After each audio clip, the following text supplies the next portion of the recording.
This is the only time I'm going to say it. He might well be one of the best animators ever.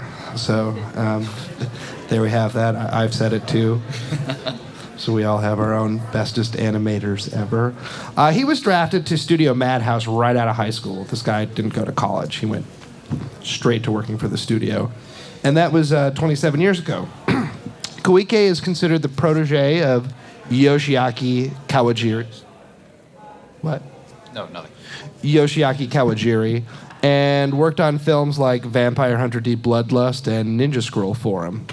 I've seen a lot of Koike's random, like, you have been given a staff position animated works, and what I can say is that very little of his extensive early works are anything to write home about. This guy was like just a workhorse for years and had plenty of those still framed characters plus flapping mouthed skeletons collecting dust in his portfolio. So I don't know that I like buy the Kawajiri thing. Like everybody on the net like seems to be stroking that, and I don't feel it. I'm not down on Koike at all for his early stuff. Like I said, he may well be my favorite animator. I'm just annoyed about how long this guy spent undiscovered. I think Madhouse had him doing a lot of crap for many, many, many years. And it seems like that a lot of Sakuga animators kind of tend to go that way. Koike caught his real break working on an animated opening for a live-action film called Party 7 in the year 2000. He was given complete creative control over his own set of shorts named Trava Fist Planet after that.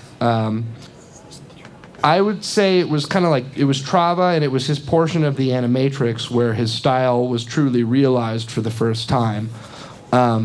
There's a great interview with him in the Animatrix, and it kind of, since it's like the first real big budgety thing he did, a bunch of like senior animators are like, oh yeah, this guy's great, we discovered him 27 years later after working with him. Right now, I know, it's just like really sad. Koike describes his style as realistic and exaggerated. He uses these like curved black ink shadings instead of like painted colors. So his drawings have this feeling of like anime mimicking American black and white comics. Koike has stated that he likes the look of exaggerated limbs and appendages on his characters. So like he tends to draw these characters with like really big hands and feet and just really weird proportions, but he's very consistent about it. I kind of think that like the modern Street Fighter work of Capcom looks really Koike-esque in their proportions. If you ever see like Chun-Li has like a really teeny waist and like really huge hips, the really big hands. It's like, you know, that's his kind of character proportions. As for camera work, Koike is a master of dynamic perspective. He likes to warp a single focal point or object and leave everything else in his frame unwarped. So if one thing's like moving towards the camera, it will be the only thing that warps out of size. He also seems to be really big on shots where characters rush the camera, blow past it, and then the camera kind of needs to catch up following them and spin around them a bit. I'm a big fan of, I think we're all big fans of footage animated 24 frames a second or 12 frames a second, like, you know, the juicy, budgety stuff. And because Koike does a lot of his own shots and his films and pieces, there's a lot of that. I mean, he's so big on full-frame animation. Recently, I'm not going to show you any of this movie, but recently he directed a movie called Redline. And that is like Koike at his best, and it took the guy 7 years to make that movie. I mean, I think a lot of anime movies, except some recent ones we've been waiting for that feel like they take forever. But, you know, it's like 2 years or 1 year. But Koike spent 7 on this one, so. It's a must-see. Right, no, absolutely. I mean, if you haven't seen Redline, the rest of this panel is a waste of time, and you should just leave this convention and go watch Redline right now. Or finish it if you left it halfway through. Yeah, if you... Seriously. The reason we're not showing Redline clips is because we don't actually know what shots are his and what shots aren't. I mean, they could all be his. Who knows? So here's some Koike. This is sort of like I think this scene right here is like a little of his sort of inconsequential and sort of inane work, but you know, it still looks good. Yeah, it's pretty nice. But it's obviously not his character designs.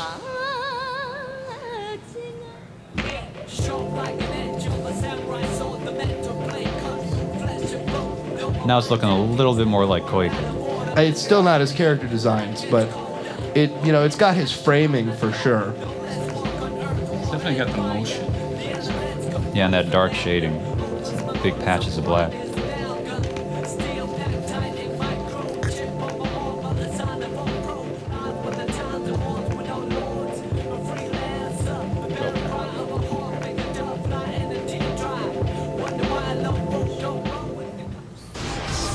Now, this is really pretty Koike. I mean, it's still not his character designs, but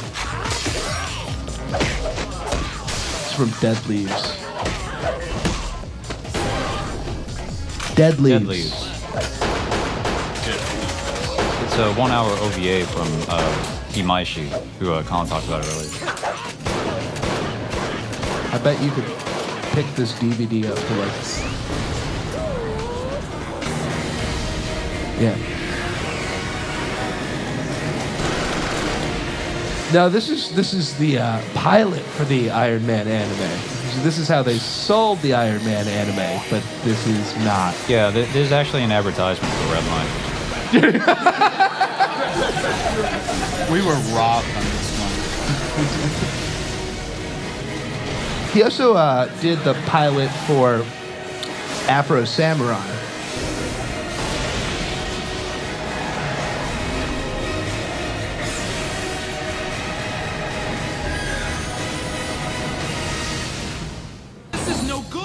Yeah, this is like his character designs, completely his style. I know, but I'm not withdrawing, Tom. As redliney as it gets. This is from the Animatrix. That's enough already. You hear me? This is all we've worked for since the incident. Everything over, and you can kiss your career goodbye. I've made up my mind. I'm running tomorrow. Oh, are you? You may run, but if you push yourself any more, you'll be lucky to break 9 minutes. This is from a Levi's commercial. It's a Japanese one.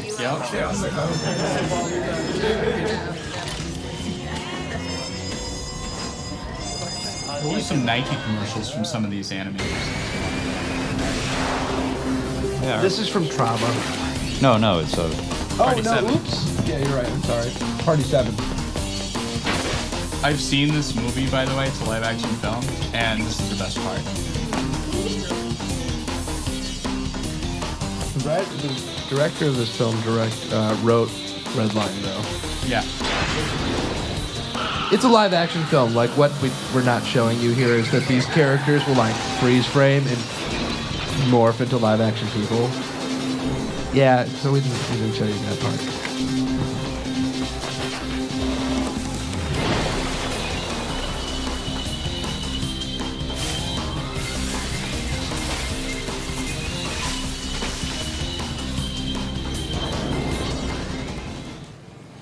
I've never felt this good.